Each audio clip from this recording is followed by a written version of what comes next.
But if I type something in a chat, I'm exposing myself a little. It predicts on that, and then I think, oh, that sounds like something I'd say. That sounds smart. That's how it works. It's just reinforcement. Yeah. No, so I agree that this is it's not a dead end, because that's not what it is. But it is just going to be one aspect of the bigger field of software engineering, feature-wise. I'm not sure where we're going if we're talking about LLMs doing the actual coding and software development. Try to predict the future there.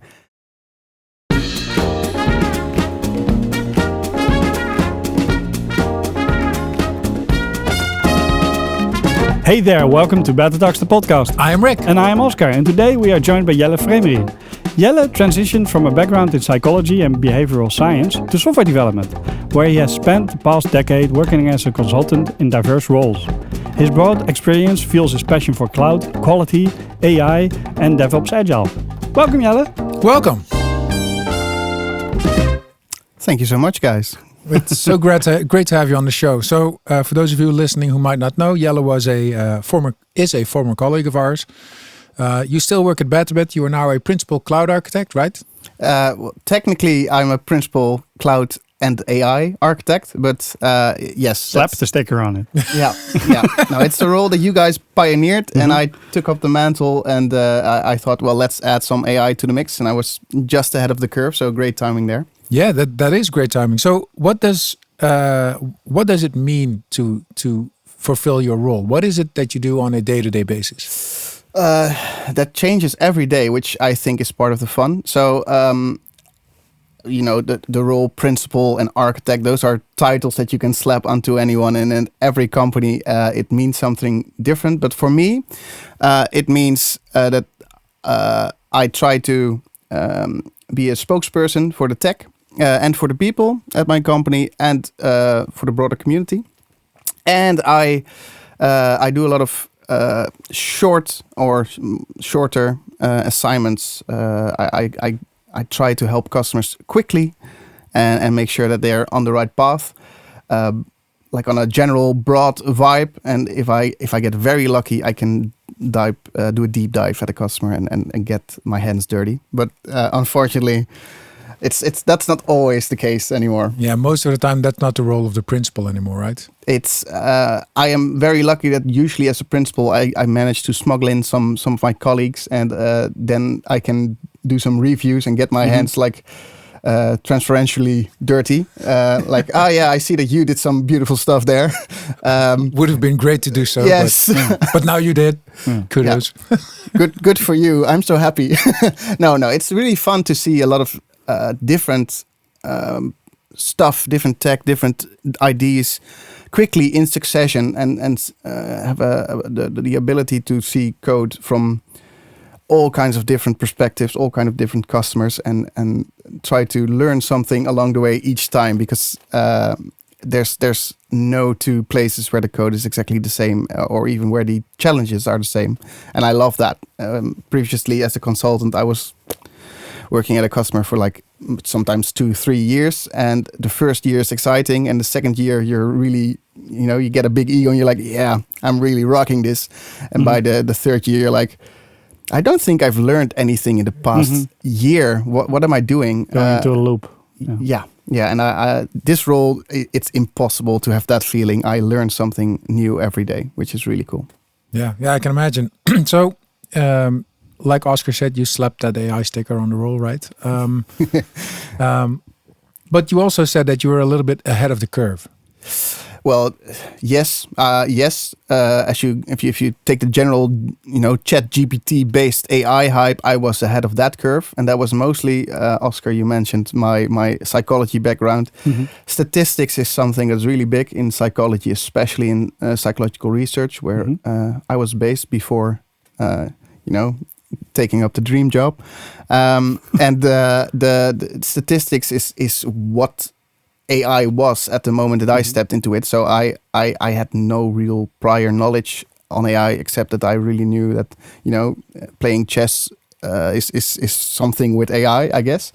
But because I had a bit of a mathematical benefit, a skill I could jump in, and I was joined by some colleagues who also were ahead of the curve.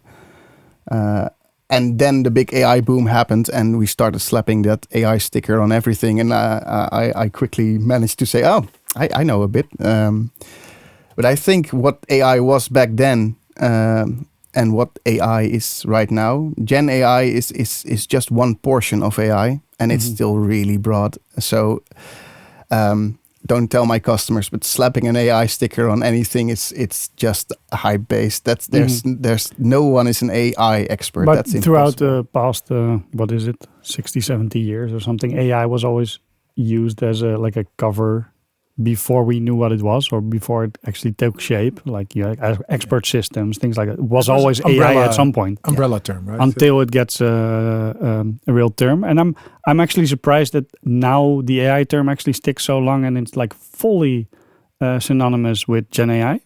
Yep. Because if we talk about it, it's basically LLMs. While there's a lot of other stuff going on, because I think that the technology in GPUs and like the hardware actually jumped all this, and that's why everything got unlocked that was theoretically possible years ago. Yeah. But it seems that now AI is actually Gen AI or LLMs. It's I think AI is not that different from any big tech thing, where if you were talking about the blockchain, you were talking about Bitcoin for a while, which is it's not the same thing, but it was the poster boy. I think Gen AI is a very umbrella poster boy, but it's still a poster boy. And predictions for the future are terrible to do, but I think the Gen AI ceiling has been reached, and there will be a next big thing, but I'm not sure whether it will be as big a hype. But I think going forward, LLMs and Gen AI, they will find their place and they'll have value, and there's going to be something real there, but it's not going to do anything like not going to change our society without some new AI developments that are probably going to be something different than just token prediction. I feel. Now, I think this was a change in society, like the internet was a change in society. I think our the effect as humans in like this generated text, that like this is the way we communicate, so it gets close to home. So it really unlocks like reading unstructured documents and making decisions into actually calling an action, and like everything we never could really do without some big switch statement with some regex in there and you're lucky.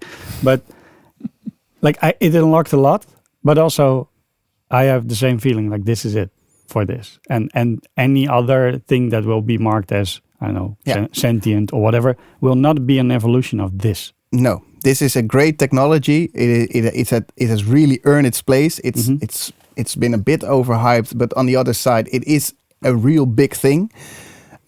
Let's say bigger than Bitcoin, maybe. But it's already more useful for me. But you're not happy with your investments, then, or I never did that. So,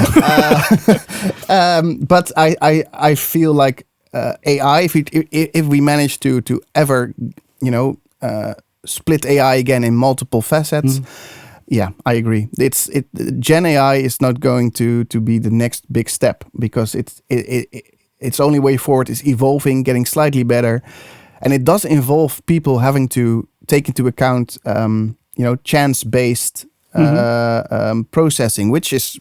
But that's the new weird thing, actually, for our tech that we're building. It's weird when you give a computer an instruction, and like a human, it goes, I guess I can do that somewhat. Maybe this is what you meant, right? Yeah, that's normally weird. Like any non-deterministic behavior, we would try to ban out of our systems. Like any race condition is horror, basically. It's a security problem. Now we are actually introducing that because it's a feature. And as an architect, I'm so happy, because this, you need to do all these kinds of scalability, monitoring, fallbacks. You need to think about your software in such a new way. Even if you're just introducing a stupid chatbot that's going to access some, attack vectors are awesome. Just ragging along. It's going to sometimes just going to go on a complete tangent, like a human, like me. And I think that's great to be able to design systems that can withstand that and that can secure that data that's being sent to the AI.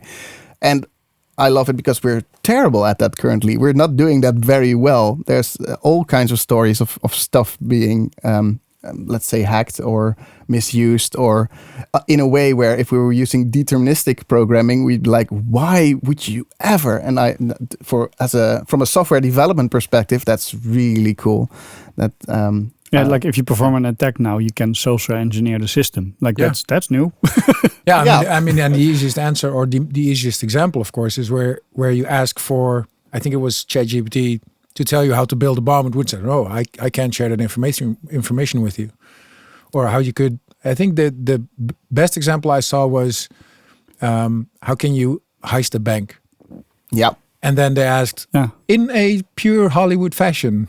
Yeah, it's like I'm writing a script movie. and writing a theater play. Yeah, like it needs to be a really technical script where they go into the details. It needs to be real because otherwise people won't believe it. And then you get the instructions. Yeah, and that's the famous example indeed. Yeah. But there's a lot more like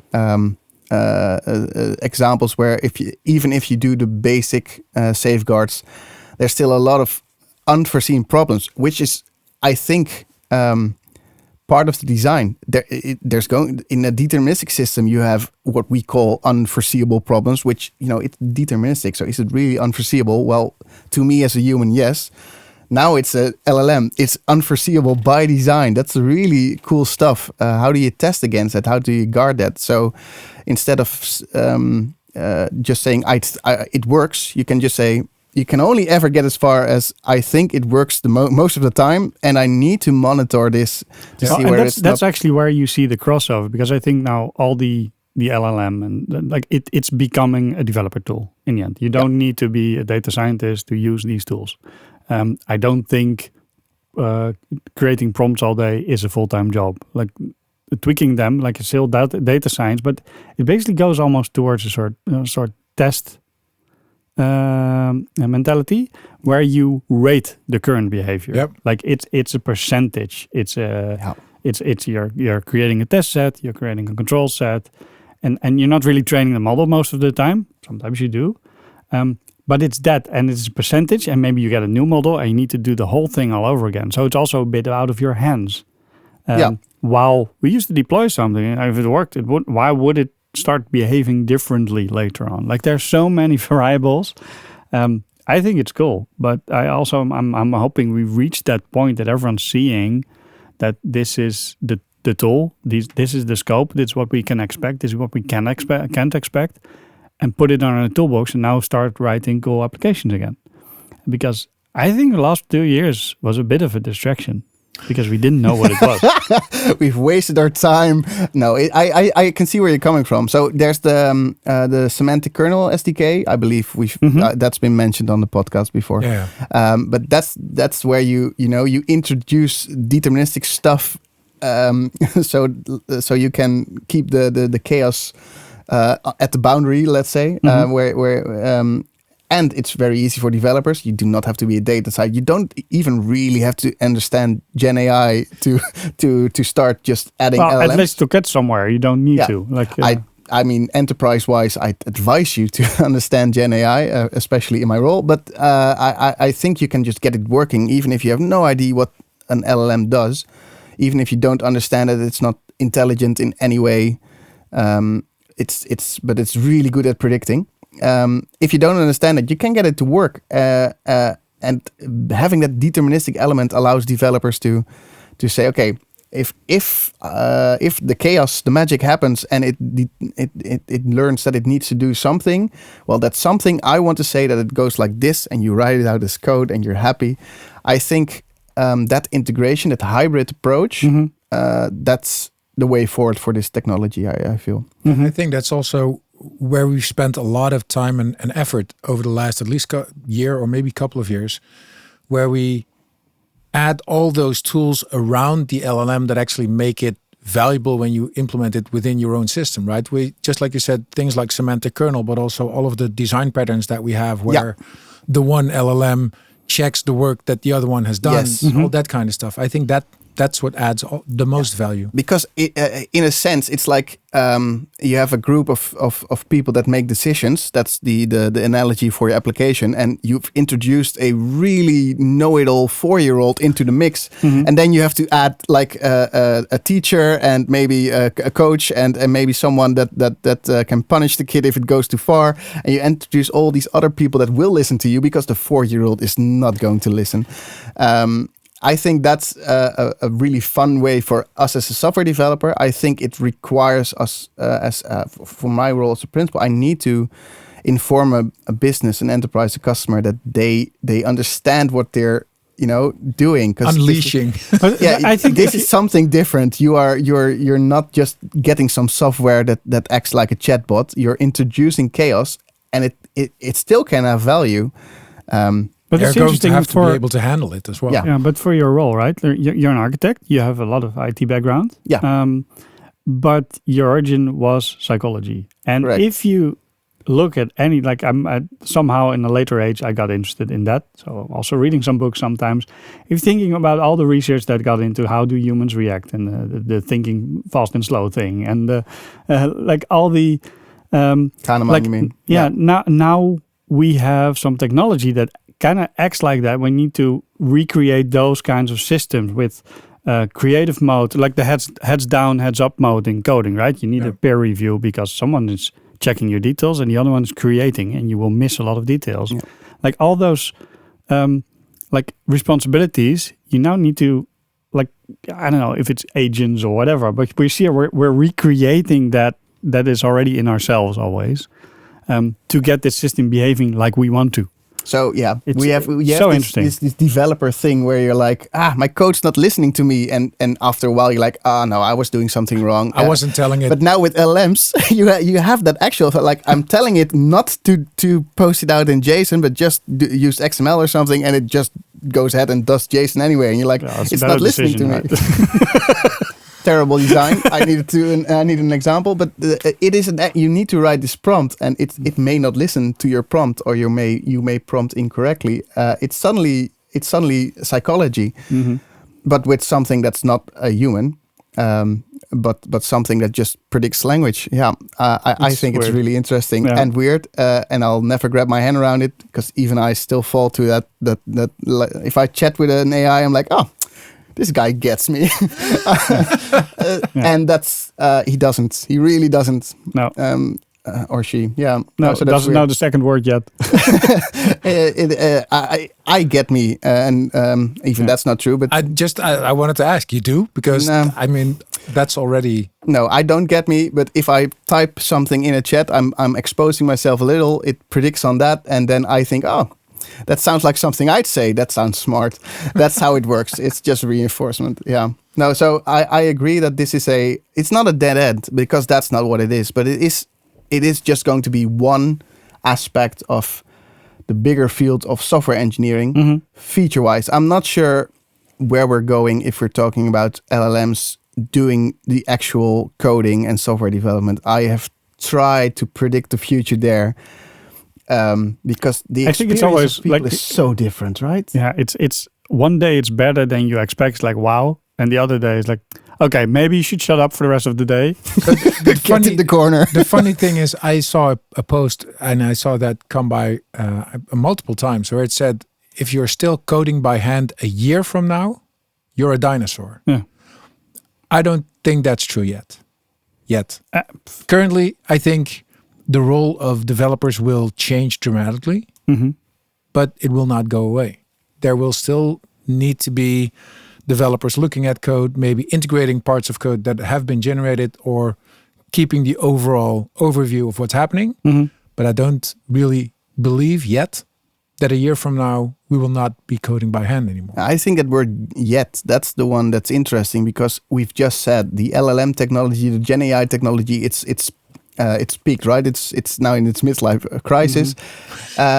If it can't do it now, will it ever be able to fully replace a developer? And I've heard all these stories of I've not seen it. I've heard the stories of companies replacing all their junior developers with LLMs, and I'm like,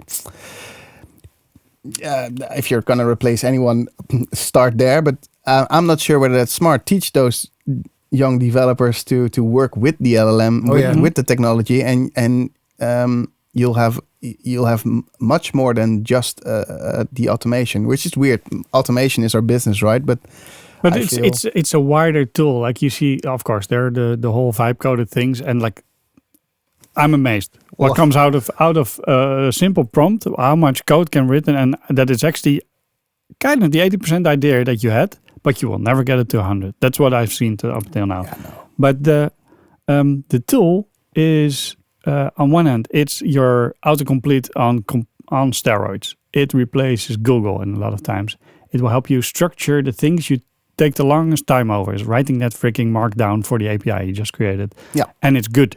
It's fine because it's actually it's the same text in a different format, and it's written like other documents are written.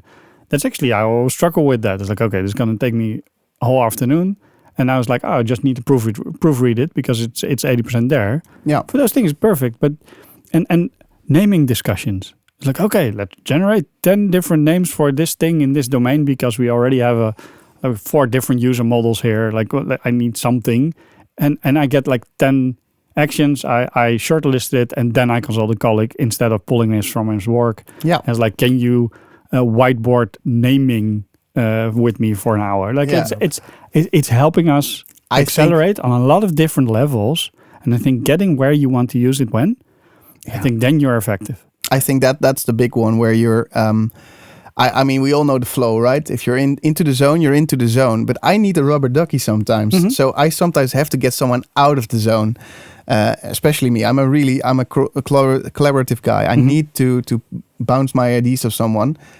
I can use AI for that. And only if I get to like a decision and I'm like, okay, I don't want to just use the LLM for this. I need to consult an actual human. Only then, when I have focus and I've gridded it down to like 2-3 courses or directions that I want to take, then finally I can get someone out of the flow, which I think, even if that didn't save me all that much time, I've made one of my colleagues really happy that they didn't have to sit into a booth with me again for an hour. I think that's the rubber ducky LLM is such a game changer in that way. Yeah. But one of the things that you triggered me on is you said it'll get you there 80% of the way, right? Maybe it's also maybe there's also an impact there that we now accept software to just be there for like 75 to 80% and just do, because a lot of the big companies also just push software out even if it's not done yet. And then they're going to see how it's being used to see if they're going to go for the next 5 or 10 or 20%. So maybe it's now also better fitting to the current market and the way we're looking at things, that we have a tool that only does like roughly 80% of what you're expecting it to do. I think that explains the whole AI boom. It's like the venture capitals that are just like, oh, that looks great and there's a good vision there and the prototype works is fine. But like we said 10 years ago, will it scale? Is it secure? And that's only worse now. I think that's terrible for the long term predictability of software, where people are like, I was just vibe coding and suddenly I have something working. What now I have 10,000 users. I don't need these guys. And I'm like, but the last 20%, they, if you're in the financial sector or the medical sector, or you can't just. Those count. You can't just go, it kind of works. I think it works. I don't understand how, but you need people for this. In like, what kind of application doesn't it matter? Like, if it's broad and it's an unimportant waste of time, then you're probably also handling a lot of private data of people because you have your user base. Like, see all the big apps. You have a GDPR problem. Like, if you do anything wrong.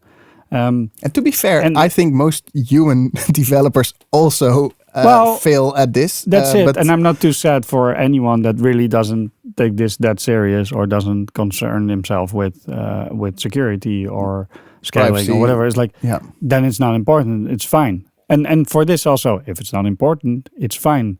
We had the multiple generations of low-code things, which could be very successful in a certain way, but if this is like a one-off SaaS that is open to the internet and the world or whatever. Most of the time, you cannot stop there. Like if that worked and it could be made by a citizen dev, like you ran into issues. If it's like the Excel sheet helping a department, perfect. Like the LLMs helping departments everywhere. Yep.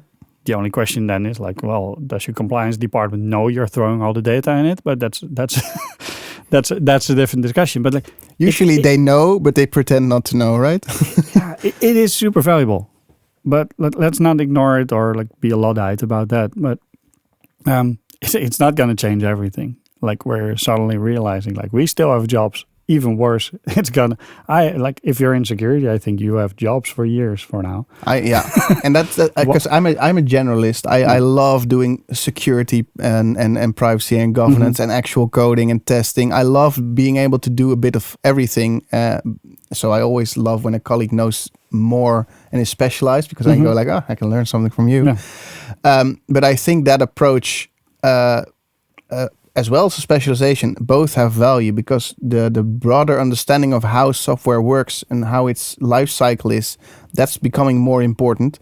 But also having specialized knowledge so you can go up against an AI and go, nah, you're wrong, buddy.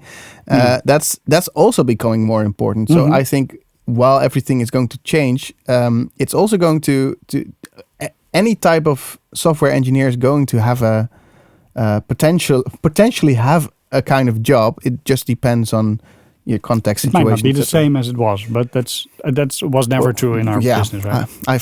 I've been in the business shorter than you guys have, and no, He's saying we're old. He's aging us, right? Yeah. No, I'm saying I changed path. I am a lot younger than you guys. Okay, Oscar, do you know what time it is? It's time for Totally Random Question. It's time for a Totally Random Question.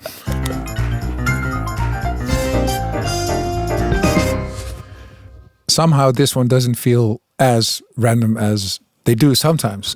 Jelle, if you had your own personal AI assistant with 0 ethical boundaries, what's the first thing you'd ask it to do? So I'll describe myself as kind of ethical. I tend to focus on what's wrong and what's right. So I now have. Is it traceable? Can it be traced back to me? I was actually thinking about, let's just add that it's not non-traceable. But the fact that you're speaking out here does kind of make it traceable. But let's pretend that no one's listening, right? Yeah, let's. That's a good assumption. So first he says we're old. Okay. No, but this really exposes me. You're just asking me if you could commit any crime, what would it be? And I'm like, I'm not sure. That is actually asking about his ethical boundaries. Yeah, I have nothing off the cuff, but I'm pretty sure. Some nice practical joke, maybe, because it's. I'm pretty sure that there's potential there. This is a really he's going to come up answer. With he's going to come up with I'm going to have it send 10 pizzas to one address every day for like a week or whatever. I can already do that with Rust. But then it's traceable. I think the boring answer is going to be that I don't think I'd use it. But I would study it because this is really interesting. Because how do you like having terrible? But are we talking about Grok or what? Wow, shots fired. Yeah. No. So I think having terrible ethical boundaries, that's easy to do. And that's Grok. But having actually no ethical boundaries, that's hard. So that will be an interesting study. But I think in the end, the study would be really interesting. Because you cannot do this with any person in the end. No.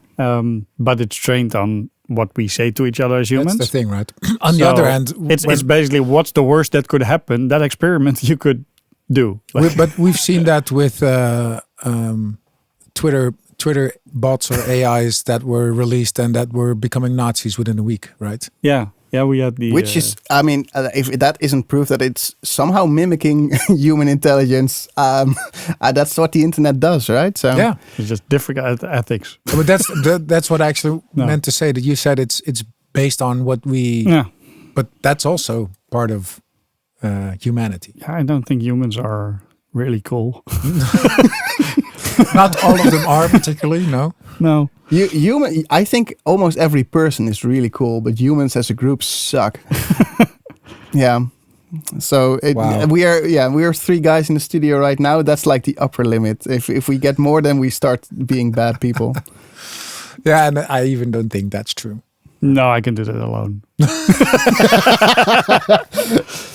Yeah. So yeah, sometimes it's better to do that alone. Right? That's a really random question, and thanks for exposing me that way. Yeah, but you didn't expose yourself. Which is the most lamest exposure ever. Maybe we should do politics after this. I know a country where they need some. Yeah, no, but I'm not tan enough, so sorry. Oh. Wow. So diving back into tech and everything that happens there. So you said I work for customers and most of the assignments that I do are relatively short-lived, right? Or relatively short things that you need to do. When I talk to a lot of customers like a year and a half ago around the AI subject, even getting a decent, true AI use case thought up was a hard question because most of the people think, well, we could do this. And then in the end, it's just smart search on an index database. We could already do this. Now you just have the budget. Yeah, but you want to solve this with AI, it's going to be a lot more work. But okay. That's like a solution looking for a problem, right? Yeah. So the question was actually, has that become better? Are companies now more aware of what AI actually brings to the table for their solution? Or are most of your short-lived projects maybe not necessarily AI-based? Both, I think. And also,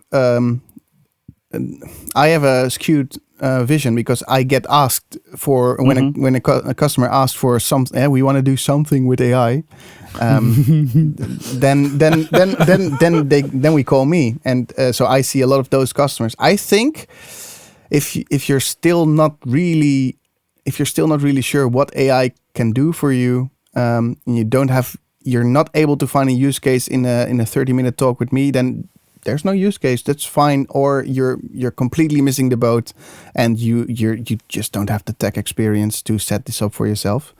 I've seen an evolution where customers now more ask like, we see that we could do something like this, but how do we set it up securely, because we've heard that there's potential for data leaks, so you're maybe 1 or 2 levels deeper, which is fun because I've done a lot of AI use case brainstorms where at the end of the session I'm like, the honest conclusion is I don't think there's value in it for you. Your return on investment is massively low. And I've done a lot where I'm like, okay, yeah, there's a clear case, but it's not hard. You don't need me. You just need to do A, B, and C. And then in the end, the AI part is like one link in the whole thing that enables the use case, but the rest is just months of engineering. Yep. Yeah, it's just traditional, right? Yeah. So it's I think there's a shift, but I think there's also a lot of companies where I never entered that got their shit together or started pioneering way before even I was on the ball. Like, I need to seek out potential customers, and they just they've got it rolling, and they're now asking more software lifecycle based, AI lifecycle based questions, which but they're the big players, I think, and that's is a problem I see where a lot of the cool AI tech is being it's already, there's a low code plugin extension variant the minute some new potential ID is found, and there's just for custom code there's no use case. You just plug it in, it works, and if it doesn't work, you'll need to write a little MCP server extension, and you're done. So the really technically hard AI use cases, they're on the, I think they're in decrease actually. Yeah, because they used to be, I think the really hard questions used to be building your own model and training your own model, which is still a hard question, but nobody does that anymore. No. Except for the big players. I think for a lot of, especially if you come in for, like, this is an idea, is a concept, like we want to do it out, you might start with an LLM now. Yeah. While you used to have like, it's going to be training and things, and you couldn't get it done. Yeah. And now you can start it. It's there. And it's like, okay, this is going to scale now. And then then you get the data scientist in. And it's like, okay, can we train an actual model for this? And might be just normal old school machine learning. Yeah. We have better CPUs now.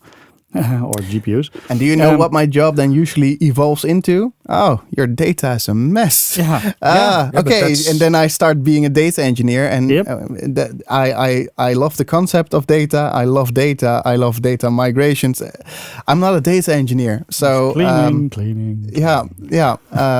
I think if ever we get like an extension for just cleaning up company data, I'll be out of a job, because that's I think still the hardest one for companies to not even just organize their data well, but just have a sense of what kind of data do we actually have and what are we allowed to do with it.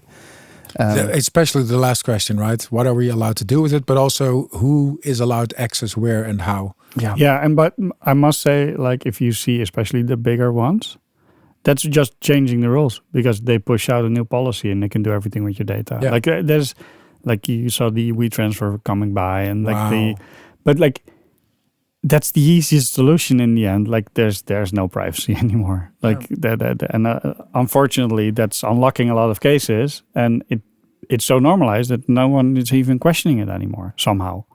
Well, normally they would say, like, is it encrypted in rest in my exact region and things. We had that discussion. While on the other screen they're like throwing something to a server based somewhere and using DeepSeek to throw their private emails in. I don't know, like a lot of the data that we're sharing is just what have you been doing, like the the YouTube Google like data, like, oh, you're watching a lot of YouTube clips about cooking. That's interesting to me. People don't, let's not generalize, a lot of too few people really care about that kind of data. But we had a big, let's not discuss it further, hack in the Netherlands recently where a lot of medical data was leaked. Including personal identification numbers. And there's a lot. Which you wouldn't need if you think about what they do. Right?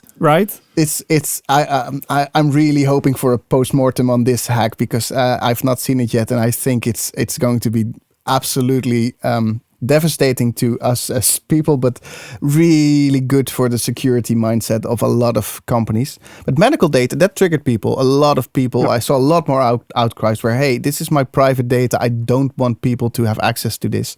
And yet, if you think in what data is available from you and who makes pictures like, look, I have a new credit card. But like there's so much out there, and somehow the medical data indeed triggered. So I hope the discussion restarts again and people take this very serious. But I don't think people realize, most people realize, that there's actually a much bigger profile on you that is much more useful even than these kinds of things. If you have a lot of social media that you use and you've turned all your privacy off, I'm pretty sure that Mark Zuckerberg can predict whether you have cancer a lot better than some medical lab. It's there's a lot of data that's potentially not yours anymore, but some data just feels more personal, and I get that. And with an LLM, you don't have all that much influence on what people input in it. So that's why security is as important as it is with that. But it's also really hard. Yeah, but that's the thing also. Like building a system now with that, the only big input boxes we had were rich text things sometimes, which we hated security-wise because stuff. And now that's the main UX. Like it's just a big pile of text. Good luck. No, for years I've been saying stuff like, oh, but computers can do this so much better than humans. When I'm trying to say why we need to automate some stuff, and now computers are acting more and more like humans, and I'm like, that's also good. But on the other hand, maybe some stuff should not be. Some use cases are well, ethically, morally, or even financially, maybe not the hassle of putting in AI terms. Well, also you can in some case, like it's the case that matters, because in some cases it's much better to have some sealed off, good conditioned model running, looking at really private data, and making the conclusion that you only need. While if a human does that, they have a lot of insights in other stuff to make that conclusion. Humans talk to their wife, husband, even if they're not allowed to. I mean, it could be much better, but the problem is like, how do you control that they're actually doing what you wanted to do? Like, I don't think we are there yet. So just a question for the both of you: if you ever use like ChatGPT or Copilot or whatever, nah, do you keep the history of the question that you just asked and everything that you said to the model? What do you mean? So you can, if you go now to ChatGPT or Copilot, can I see your history of whatever you've done, or do you delete all of those? No, that's gone. Do you manually delete them? The conversation? Yeah. I do too. Every time I use it, is that like I restart my phone once a week. Would like reset my laptop every month if I could. But I'm I'm different. But I do that too. I remove the whatever I just talked about all the time immediately. Yeah. How about you? I have a few I save because I need them in the future. But I do delete manually. Yeah. But I have triggered people whilst doing that. Like, why would you throw it away? You might need it later. And I have to confess, like, but I'm scared of privacy and stuff. I don't want the thing to remember that we talked about this. Yeah. It doesn't have to. I have done a lot of configuration dives where I'm like, can I turn this off? Can I turn that off? Especially as my understanding of Gen AI grew, I was like, oh crap. And I also see, but I see this with developers. I'm not sure whether this is true but when I do on location trainings where I provide some knowledge sessions to other companies, and I do GitHub Copilot training. And one of the most requested topics, even by developers who often have absolutely no way of turning any enterprise GitHub Copilot configuration on or off, is, okay, how much does it know? What is it keeping? What is shared of my code? Maybe it's like the developer shame where, it sees my bad code is now enshrined forever. But I feel like there is a maybe even overblown feeling that AI is a privacy hog, where I'm like, if you go to a website and you enter your personal data there, that's potentially even more dangerous, just as dangerous. So it's the entire concept of technology is inherently dangerous if you share information with it. But for AI, at least a lot of people I encounter are focused on this, and maybe because it feels like you're talking to something intelligent, and then it feels more dangerous than just it's in a form somewhere. I don't know. It can reason over whatever you're giving it. Yeah, it can, like maybe because people will like it can judge you, right? And like if GitHub Copilot ever gets a feature where it's like, oh, that code's not looking well, I think it will bomb immediately. Because really, I would love if it would just have a voice and it's like, maybe you should check line 20 because I don't think that's what you meant. Like that would be funny. Yeah, just you see your screen, the some of the code changed, and you just hear. Or just. Yeah, I think usage will drop massively because like the feeling of being watched and being judged would be terrible. It is why almost every big company is using the over-American cheerful, hi, I'm just your helpful chat assistant vibe, which culturally in the Netherlands, that's not how we interact. We do not tend to trust people who are overly happy. We want misery. No, we don't like the customer is king kind of mentality. We want just equality. That's the vibe in the Netherlands. But from a chatbot, I think even Dutch companies use that eager. Just tell me what to do. I'm just here to listen, not how judge. To turn you off. But I think it's also to dehumanize it a bit. Yeah. I'm not sure whether we should do more to dehumanize AIs because I'm if it is capable of acting like a human but is clearly not a human, I think that's a safer place to be than if you if you keep tricking people into a feeling of doubt, it's we are looking with our like AI features, like how to treat this, and we actually had our UX department having like discussions on this and writing basically a design system in the interaction. It's like anything it creates. So that's generated as basically a different background, have a different color. So it's recognizable all over the place, that it's not mixed in with your actual ground data. Yeah. Like we had the discussion: should it be something with a name, or should we just completely avoid it? Should we chat with you, or should it like, okay, this is the magic thing, the magic wand did this, and it's really explicit where it is adding, where it's not, where it's reading with you, and where it's not. It's really cool to see, because that felt like new ground, at least for us. Yeah.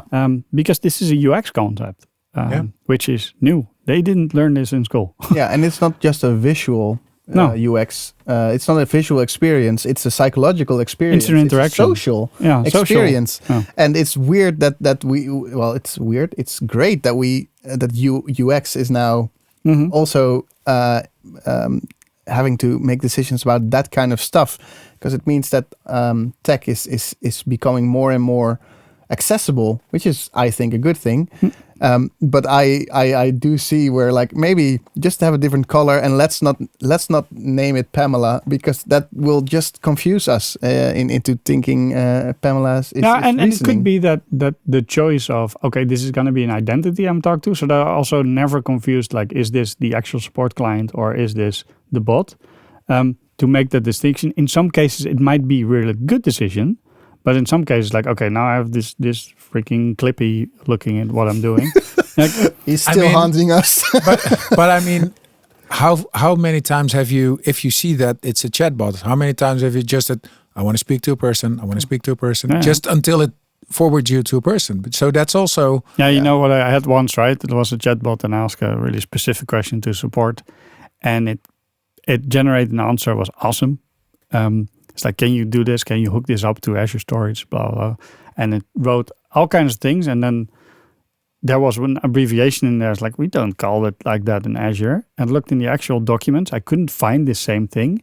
And it was like a transcribing from an S3 bucket to Azure Storage. It was the exact same article and just generated on the fly. It's like, why would you put that in your support, that capacity? You're just pointing people in the wrong direction. Like, it was ridiculous. Like, that they don't have that feature, period. Wow. Like, so having that as a support layer and then pretending to actually be someone of support, like, if that's actually someone, you should fire them. Yeah, but because that is, I think it's with self-driving cars and LLMs, we judge them for being wrong and making mistakes. And we're like, that should not be allowed. But like, who decided they're better than humans often. Yeah. They're just really bad at recognizing that they may be wrong in the near future, or that they had been wrong. We as humans were trained. It's like, if it's in the system, it's correct. Yep. Because the system says so. I should do what the system says. Anyone Computer working, says no. Yeah. But like, if that's now kind of like, John said that, like, okay, John can be wrong. Yeah. So John. Sometimes we need to treat the AI as the 4-year-old know-it-all. Indeed. Yeah. I don't know. I think that's really nice in coming full circle. I think so, because I think we had a long episode, or not? Yeah, we could do this like for hours on end, but then it doesn't fit people's commute anymore. No. Hope you made your journey. Jelle, is there anything that you'd like to add, or that you would like to come back to, what we've already discussed today? No, as I said, I'm a generalist. I would have loved talking more about security or testing or quality, but no, I think we made a good trip, and we had a lot of fun like 4-year-olds. So that's a good thing. So let's see if we can do that again sometime. Great. For now, thank you so much for being here. No problem. And thank you for listening to Betatalks, the podcast. Betatalks is made possible by Betabit Managed Software Development. And we'll see you next time. Bye. Bye-bye.